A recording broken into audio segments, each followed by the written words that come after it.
Greetings, welcome to Amhil World. Today we are going to discuss about eclipses. When sun, moon and the earth comes in a straight path, it forms an eclipse.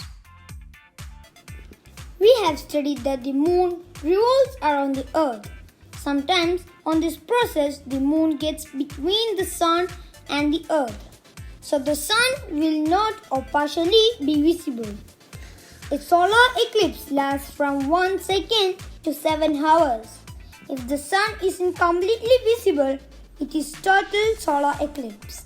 If the sun is just partially hidden from the view, it will be partial solar eclipse. When the earth comes in between the sun and the moon, the light reaching to the moon is blocked. So the moon is partially or completely hidden from view. This is known as lunar eclipse, and lunar eclipse can last up to 3 hours 40 minutes.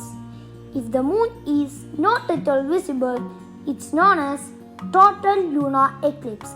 If the moon is partially hidden from view, it's known as partial lunar eclipse. This is a diagram of the formation of lunar eclipse. The light reaching to the moon from the sun is blocked by the earth. As we know, the moon doesn't have its own light. The moon is invisible or just visible partially due to this. Please like, share and subscribe.